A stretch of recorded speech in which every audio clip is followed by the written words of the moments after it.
high and the mighty will fall.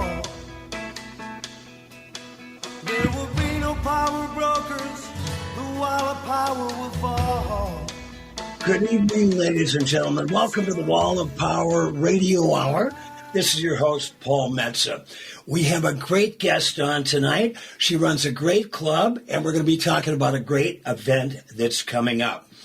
Her real name is Mary Trosvold, but she goes by the name of Mary T. Don't even try to spell her last name.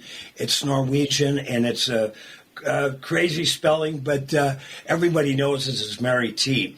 Well, it's not often that the owner, of which Mary T is, of a prestigious nightclub that Downbeat magazine again called one of the best jazz clubs in the world in 2023, becomes the star attraction. But then the Island of Discarded Women, a monthly live show and podcast at Crooner's on April 4th, isn't your average ensemble. Every month, it celebrates women who made a difference through dialogue and song.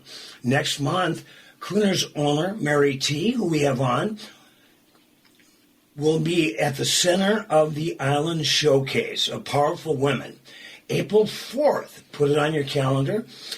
And she will also be joined by veteran radio actor Sue Scott, 24 years on the Prairie Home Companion, no less. She also does a lot of major voiceover work and other stuff. And they're going to take us through a night of conversation, music, and celebration. If I told you everything about Mary T., I wouldn't have time to interview her on the show, but a few of the highlights. She has been inspired her entire life to create compassionate communities locally and to attract change globally. In her humanitarian roles, she has led the board of the American Refugee Committee and the Center for Victims of Torture. In 2014, she established the Mary T. Scholars at the University of Minnesota for graduate students to work with local NGOs in the areas of agriculture, education, and social services, and the prevention of HIV. She credits strong women in her life, and we're going to talk about one strong woman, her mother, who I had the pleasure to meet. But with no further ado, my good friend Mary T. Mary, how are you tonight? Hey. Oh, I'm doing great. Thanks for having me on your show. It's really an honor. I really appreciate it. Well, I remember when I first went to Crooner's, how much I enjoyed not only the ambience, the sound quality was excellent for several of the acts that I saw, and the food was amazing. So talk about how Crooner's Supper Club came to be. So, I don't have a history in music or supper clubs. I have a history in healthcare. And so, our motto is always like people being nice to each other, listen to each other, having good food.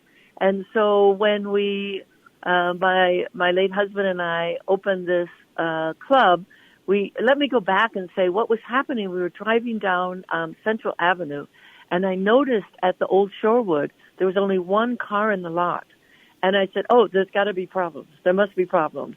And so we drove around Moore Lake, and we went in the back door, and there was the banker from Cross Lake Bank cleaning up the kitchen.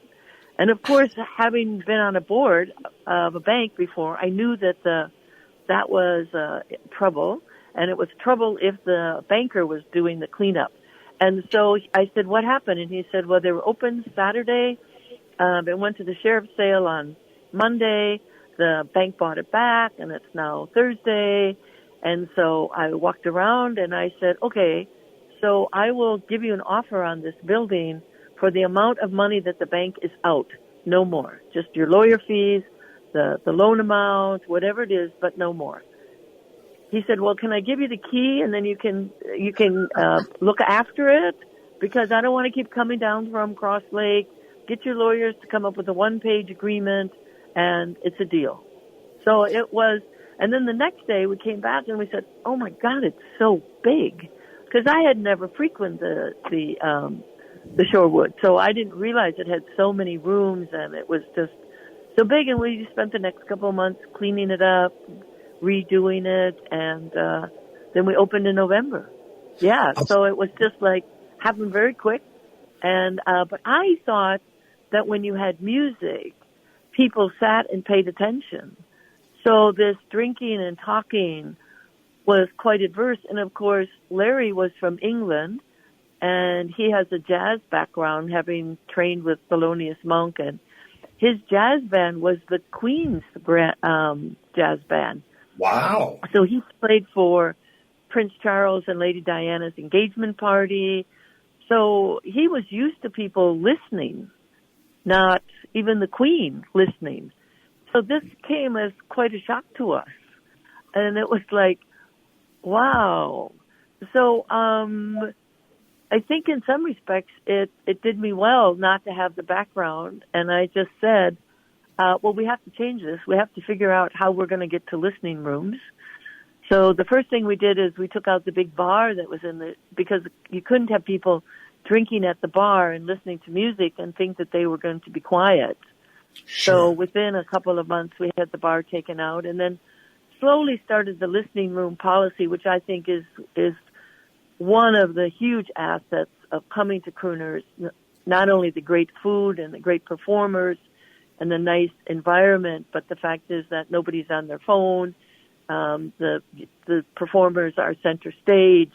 So yeah, that's kind of how that came about in terms of the culture and what we're about at Crooners. If that makes sense to you, Paul. Oh, it sure does. And I've been there, and I've never had the pleasure of playing there, but I've seen several shows, and it's so nice to have an audience that is actually listening, not talking, and not on their phones. Now, what year was that? Were you driving by and you decided to buy the place? So it was in 2014, and we opened in November, and then Larry got sick in February and died in October. So it was really in the hands of somebody who had never done it before. He had opened up jazz clubs in Dubai and in Spain, and so he knew the business. I, of course, knew food because I do healthcare, and I have a number of commercial kitchens. So I had that, but I didn't really know anything about performing and how that worked, and so it was a huge climb for me, is all I have to say. Well, huge you climb. learned on the job. Huge learning curve. There's a huge learning curve. Well, you've done a great job learning, that's for sure, Mary. Let's just talk about a few of the musicians that have graced that stage. Kurt Elling, the legendary Count Basie Orchestra. Yeah, they're coming back, by the way. Oh, cool. Back. And Marilyn May, of course, a nonagenarian. She's in her 90s. In fact, we featured her on my Wall of Power TV show. She's performed 26. 96 years old next month. 96 years old. Wow, and she performed at the Tonight Show, Johnny Carson, 26 times. No, 76 times. Wow. 76. 76 trombones. Karen Allison, Joey DeFrancesco, and then local acts, great local acts like Rio Nito, Mick Sterling, and I've caught a couple of shows when Charlie McGuire does his tribute to Woody Guthrie with Pop Wagner and the late, great Tony Glover. Tell us a little bit about, I wish I would have known your husband. We're going to be playing some of his music in the show tonight. How did you meet Larry Dunsmore? It's a very funny story. I had been hypnotized, and he was playing on this white grand piano because he was on a cruise ship. And so every night he played in the Crooner's Lounge, and then he also did shows. So he had a jazz band in England, and his wife was a jazz singer. So when they broke up, the wife got the jazz band, and he decided to go out and be solo. So that's what he did for a while. And I was hypnotized, and he said, you jump up on this grand piano, and I did. It was really embarrassing. My friends were with me, like, what did you do? So it's a long story. It's a funny story. But anyways, and then I saw him the next day. I was totally embarrassed because, yeah. And of course, I suppose he thought I was drunk or something. But I met him the next day and he said, hey, do you want to have tea? I said, yeah. So he didn't drink. I didn't drink. But yeah, so yeah, that was it. Well, he sounds like a complete English gentleman. Yes, he was. He was. Yeah. And so he was he was trained since year 4 as a classical pianist. And then he started to hear jazz when he was about 14, 15. And then he ultimately won a scholarship to study with Thelonious Monk. So he played jazz, and then one night he was invited to the Palladium in London and listened to Frank Sinatra sing for 3 hours. He was backstage. And he said it just changed his life. Just changed his life. He knew that he wanted to be a crooner. So wow. That's why the club is called Crooners, because he had a great crooner's voice. Yeah. Well, that is an amazing story. Thelonious Monk, Frank Sinatra, the Queen of England. I mean, right. And then to end up in Fridley, and to be in Fridley. But he'd be proud of crooners now. Oh, and of course you have that second room, the Dunsmore room, of course, named in his honor. We're going to actually listen to a song by Larry Dunsmore, I imagine, written for my guest, Mary T. We'll be back with Mary T for the whole show tonight, but let's hear Larry Dunsmore sing and play his own composition called Mary's Song. You may not be my first love, but you will be my last. I want you for a future, so we can share a past. You've shown me what a world can be, a place I never thought I would see. When did you come to be my last first love? You will be my music, you will be my music. The words that fill my song, the words that fill my song. An ocean lies between us, just between us. But you know I won't be long, no, I won't be long. You make me smile when things are bad. You're a strength I never knew I had. You're always there for me, my last first love. There is someone for everyone, so they say. We weren't even looking, yet we found our way. Ain't it funny how just a smile can change your day? And you gave me more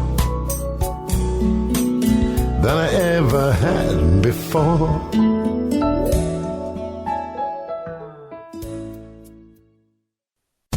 Crooner's Supper Club invites you to enjoy drinks, a delicious dinner, and live music from both big-name local and national artists in a wide array of styles. Before or after your show, check out the new Maggie's Lounge, a perfect spot to visit with friends. It's open Wednesdays through Sundays beginning at 4:30 with cocktails and light fare. And you don't need a ticket to enjoy the great atmosphere of Maggie's. Crooner's Supper Club off Moore Lake and Highway 65. A little piece of old-school nightlife in the 21st century. Hi, I'm Mary T, inviting you to experience our integrative Mary T Health and Wellness Center, offering physical, occupational, speech, and lymphedema therapies. Experience our guided imagery, meditation, Tibetan medicine, dry needling, massage services, including cupping and oncology massage. Sign up for our free wellness screenings and learn more at marytwellness.com. All major health insurance providers are accepted. Come for therapy. Experience wellness.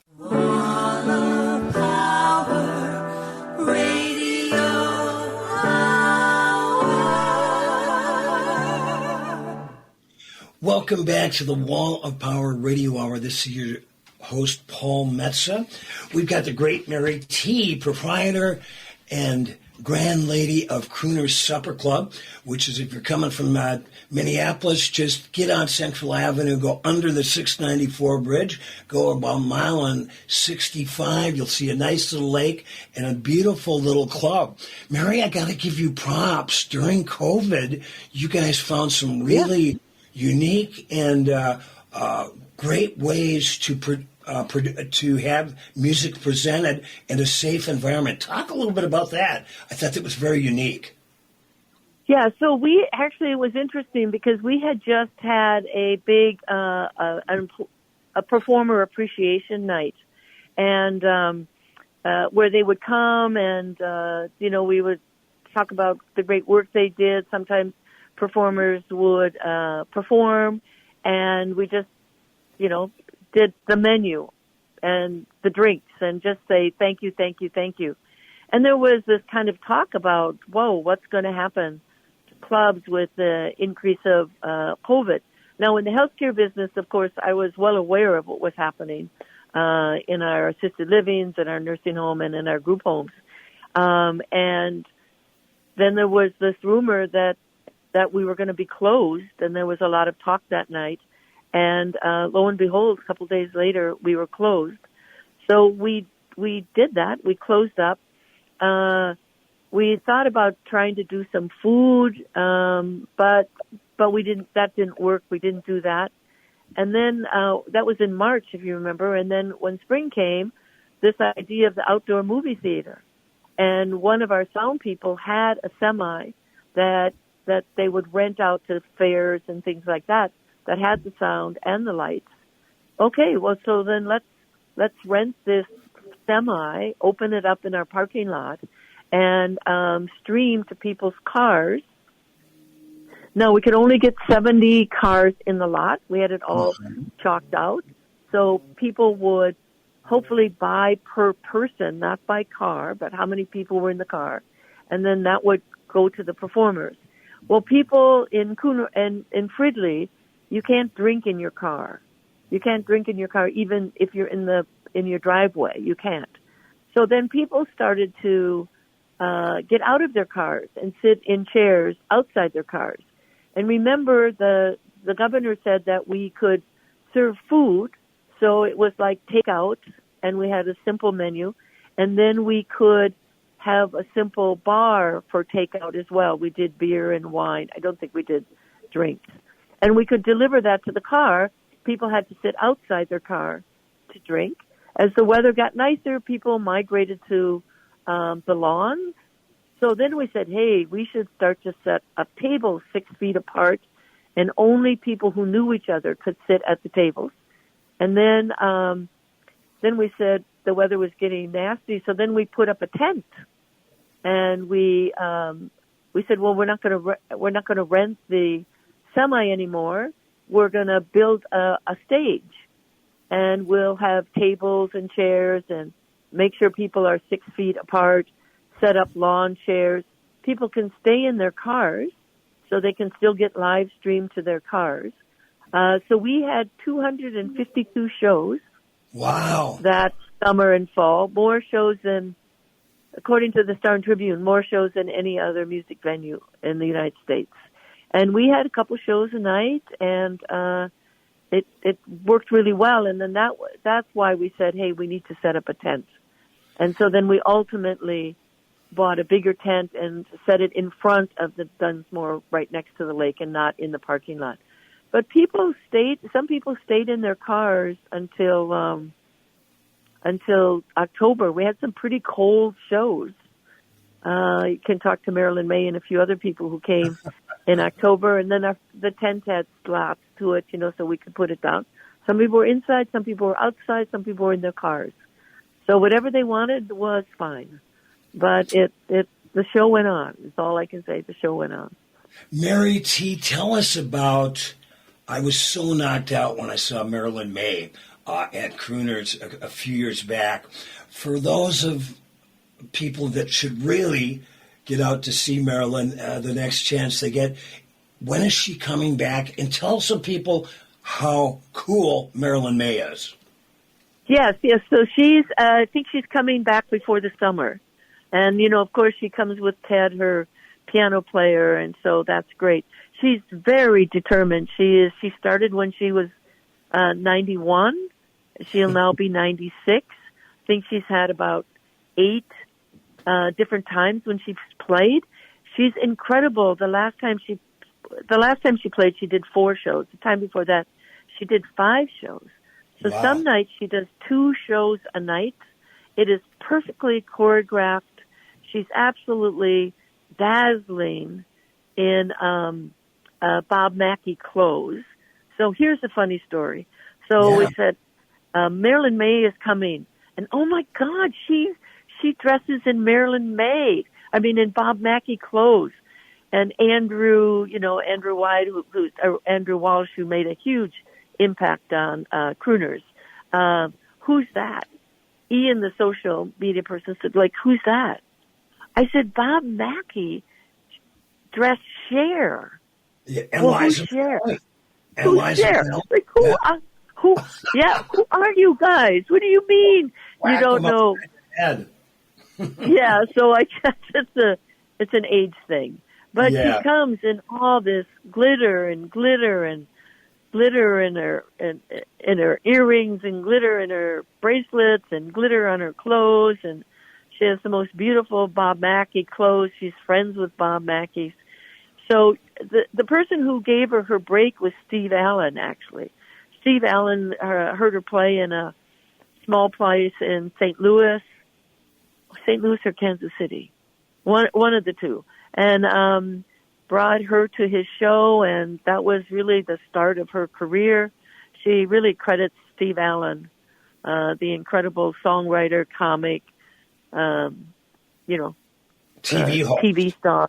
Yeah, he did everything. And then Johnny Carson had her on 76 times, and Wow. and her career kind of rebooted 15, 20 years ago, when people started to find her again.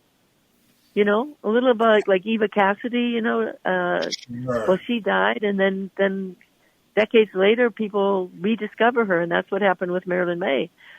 And so she performs at 54 Below in New York, and she performs in Iowa. But she is very exact. She demands a really high performance from her drummer, from her bass player. She always brings her piano player with her. I go to every single show. Every time she comes, it's a different set. She memorizes all of her songs. It goes from one song to another song to another song, and then she takes a break. She interacts with the audience. She's very sharp. Nothing gets by her. Nobody talks. Nobody's doing anything in the audience. She's got total control of her audience and of the stage. She is a delight. Every performer should watch her. Yes, and see what an artist she is. I would suggest anyone out there in Wall of Power Radio Hour land to Google Marilyn May. May is M-A-Y-E. She told me a great story, Mary, when I was interviewing her at Crooners, that you can find that if you go to Mets America Media on YouTube. She told me a great story how she was in a car ride going from gig to gig with Steve Allen, herself, and the comedian Shecky Green. And I go, man, if I could have been a bird in the car on that one, I would have loved to hear that conversation. For me, I love that the history of show business, and there's no greater practitioner of that old school get up and give it your 110% than Marilyn May. That's right. Yeah. So it's her 96th birthday coming up in April. So I might actually surprise her and go out and see her perform at 54 Below. I've never seen her perform anywhere else. And she did a sold-out show at Carnegie Hall. Wow. Amazing, huh? Last year. Say no Yeah. more. I know. So we have, I think the success of Crooners is its local talent. I just have to push that out. People say, oh, why don't you come here and open a club. Why? And I always say, no, it's the magic of the Minnesota performers that makes Crooners great. And I think it's the wonderful audience that appreciates this kind of audience that we have. I mean, the kind of audience we have and the kind of performers we have in this area. We love it when people come from out of town. You know, tonight we had Bobby Lyle on Friday night, and Wow. you know, we have these out of town people come in, but really it's the day-to-day Minnesota performers that really makes Crooners great. Well, I've been saying for years, the Twin Cities in particular has one of the greatest and most sophisticated and soulful audiences anywhere in the country. And they are a big part of what, for musicians like myself and others, and I've got to put a plug into one of your first call bass players, always plays with Marilyn when Marilyn May's in town, is the great Gary Rayner on upright down house bass. But there's a big credit should go to the audience that not only goes to Crooners but enjoys the music at all the other variety of clubs we have in the neighborhood. Real quick, Mary T., I was so delighted to meet your mother, who I believe lived in her 90s. She would always, for those of you who've never been to Crooners, Mary T is the gorgeous blonde that walks around with these beautiful Norwegian sweaters in the wintertime. And back several times when I was out there, your mother was there. Tell us a little bit about her and her favorite drink. I forget the name of it, but I'd have one or two every time I was there. Yeah. Her favorite drink is the E&J brandy, and she likes the least expensive E&J brandy because then she can have two. You know, you drink the tough stuff and you can only have one. So she lived to be 100 plus 40 days. She had a couple of favorite seats, one in the Dunsmore and one in the main stage. I was always quite astounded because she followed the music wonderfully. So if you're listening to jazz, she never applauded inappropriately. She always knew when it ended. She used to tease Billy Peterson all the time about how nice his shoes were and his suit and how handsome he looked. And but she really appreciated the music, and so she was with me at Crooners the night before she died. Wow. So I mean, she went all the time, and she always was very sweet to all the performers, and of course to the customers who would come and she set the stage for niceness. I think servers are to be nice to people, and we have de-invited. I think that's not a word, but performers who are not nice. They're not nice to the audience. If they're not nice to the serving staff, they just don't need to perform at Crooners. So I think the politeness, the niceness, we're a community, we're all here together, is part of the fun of being at Crooners.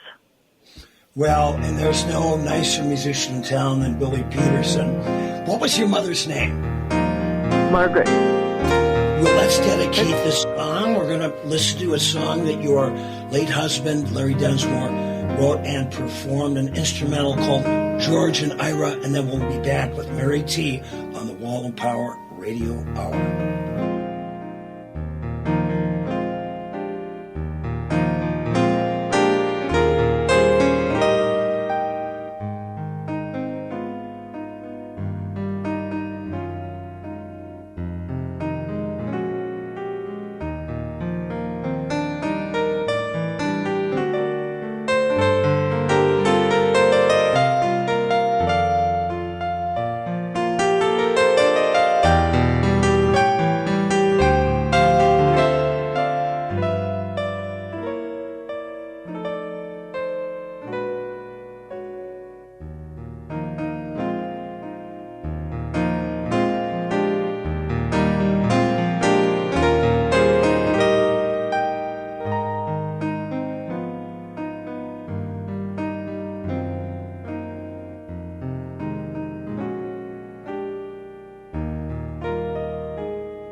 Crooner's Supper Club invites you to enjoy drinks, a delicious dinner, and live music from both big-name local and national artists in a wide array of styles. Before or after your show, check out the new Maggie's Lounge, a perfect spot to visit with friends. It's open Wednesdays through Sundays beginning at 4:30 with cocktails and light fare. And you don't need a ticket to enjoy the great atmosphere of Maggie's. Crooner's Supper Club off Moore Lake and Highway 65. A little piece of old school nightlife in the 21st century. End-of-life decisions are not easy to make. Hi, I'm Mary T. of Mary T. Hospice Care.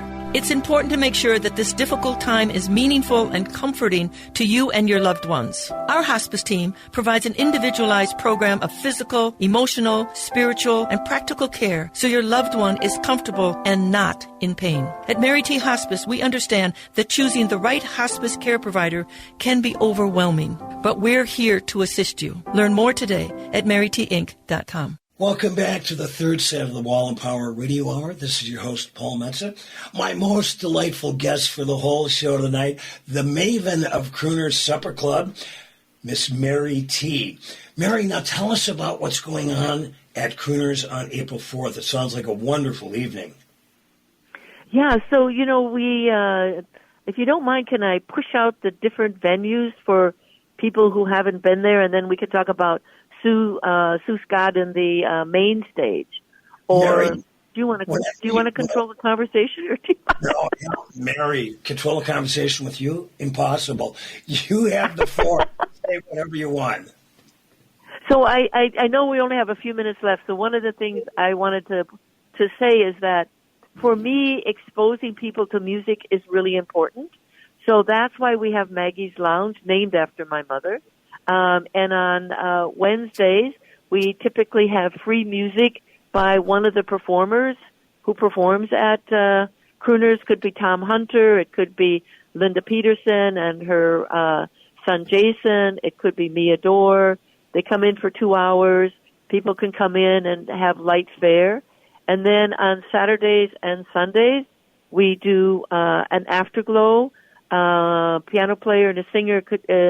Rick Carlson and Jeffrey Jones is this weekend.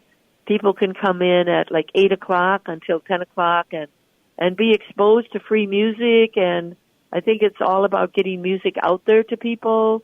So, of course, then they can choose to come to one of the stages. And in May, we open up the big Belvedere outdoor tent with the stage that holds about 17 people. So, that's why we can have the Acme Jazz Band and other orchestras, as well as you've mentioned the Dunsmore Jazz Room. And Sue Scott is in the main stage, which is no longer has its big bar and has been renovated. Looks a little bit like the old Las Vegas, I would say, with some booths and some nice crystal lighting in it. And so Sue Scott has done this show, I shouldn't probably say how many years. She's been at Crooner's for quite a few years, and she brings up this incredible talent that she has a part of her team. One is a spoken word artist, so they might do poems or stories. They write songs. They make political comments. And then they have normally a guest singer, and this time they have Ms. Love, who is from Nigeria, is living in Minnesota, and she will talk about her life story as somebody coming out as a performer in Nigeria and coming to Minnesota. And then she has a guest speaker, or she has, like, once she had Paula Pound, who is actually a performer, or she might have a politician come and talk. And this time she chose me to talk a bit about Crooners, but probably a little bit more about the humanitarian work I do. Yeah, so that's the 4 kind of music venues we have, and the Island of Discarded Women will be in the main stage.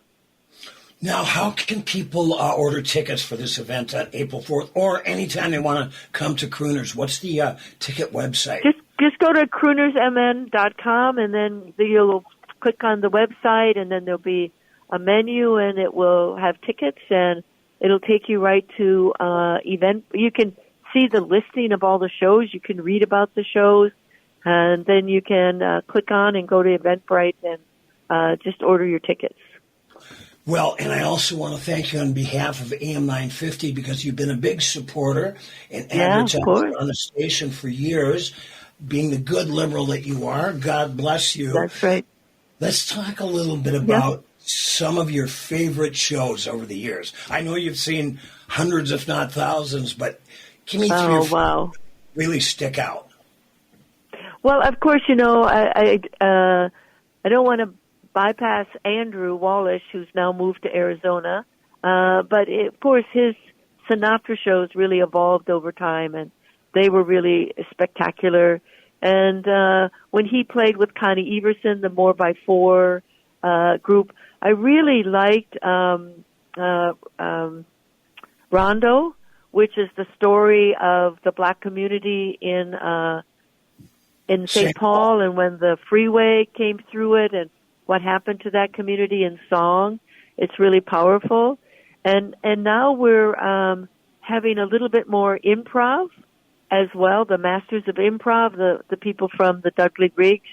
And we're having the mysterious old radio show as well from the 40s. So they're all performers. They're all art. And so we're just trying to expose more and more things to the community. My very first job in town when I moved down from the Air and Range in 1978, I was a ticket salesman at Dudley Briggs, etc., which was on Seven Corners, but it was part of the Dudley Briggs empire. Got a chance to hang out with Dudley and watch him work his magic. Dudley Briggs was one of the first, before Second City in Chicago, was one of the first improv comedy troupes in America. And so I saw a young comedian by the name of Louis Anderson did some of his first shows there. And I saw a great show. He just celebrated his 110th birthday last week. It would have been a great show at Crooner's, but I saw Henny Youngman. Oh, wow. That was great. Yeah. Got to hang out with him now.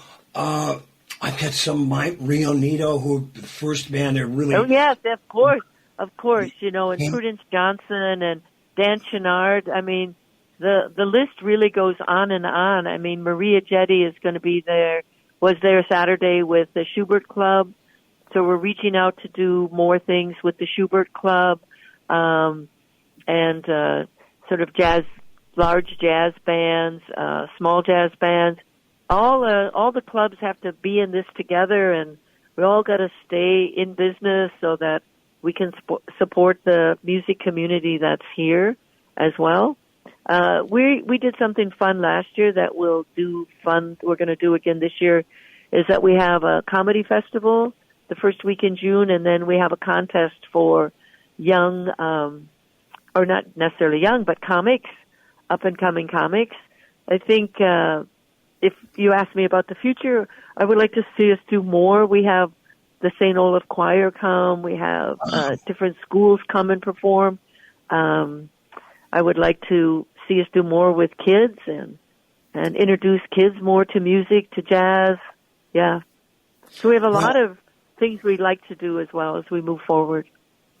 And two, I've been saying for years, and you do some daytime shows, but I was just talking to somebody the other day, a fellow musician, and we said, why the 11th commandment doesn't say all shows have to start at 9 p.m.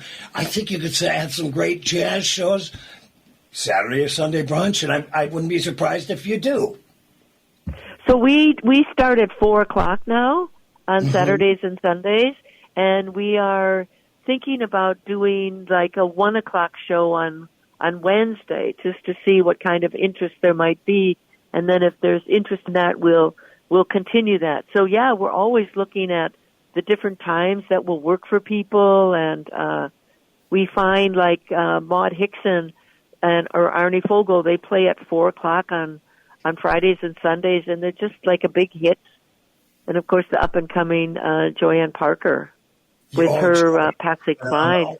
She's phenomenal. It's so fun talking to Mary T. We've known each other actually for several years, and I've been such a big supporter of crooners and every other music club that's cool in town. Fortunately, we've got dozens of them. But I want to give you such credit for not only having such a wonderful venue for musicians. Your food is incredible. Your drinks, it is. And your staff is just top notch. Yeah. Every day I come in, I go through the kitchen, I say hello to every kitchen staff, the dishwasher. I thank them because that is so important. I mean, it really is. And I think that we really try to treat our server staff really nice, our drink runners, our hosts. We're having a staff meeting in April, and we're going to have yoga. Teach us all how to relax using yoga and pizza. So that's a great staff meeting. Oh, heck, I'm down with that. Mary T., this has been so delightful. I'd like to remind the audience that the Island of Discarded Women monthly live show and podcast will be appearing at Crooners on April 4th. It's going to be a great night, all sorts of music and cool people.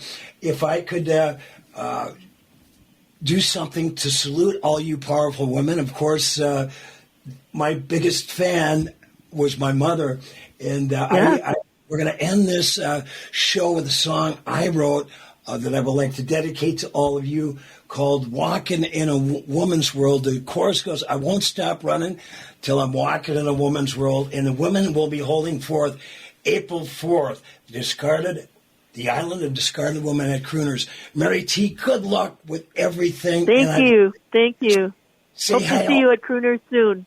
And say hi to all my musician buddies down there. I certainly will. Thank you, Paul. Thank you. Have a great night. Bye-bye. It's called Walking in a Woman's World. 1, 2, 3, 4. Kitty Genovese was walking home one night. Stranger on Queens Boulevard asked her for a light. She said no, and he struck her down. As 38 looked on, now those 38 still hear her cry, since Kitty has passed on. She ain't safe in a straight line, she ain't safe around, she ain't safe on an airplane, safe on the ground,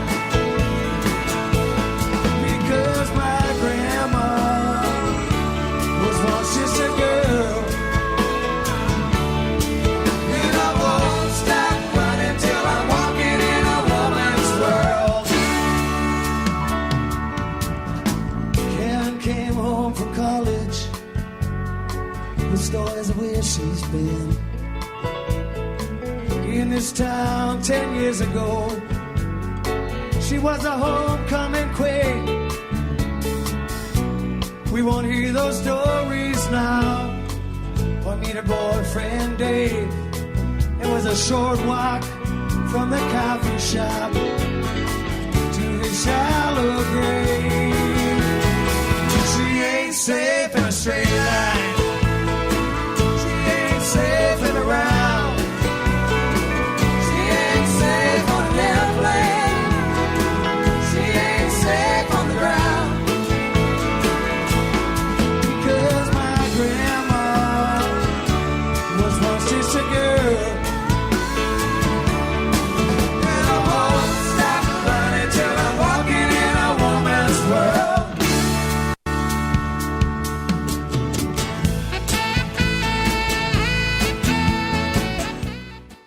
Thanks for listening to the Wall of Power Radio Hour. The show was produced by Paul Metza, engineered by Patrick Lilia. We'd like to thank our guest, Mary T., the grand maven of Crooner Supper Club, with their big show, The Island of Discarded Women, on April 4th.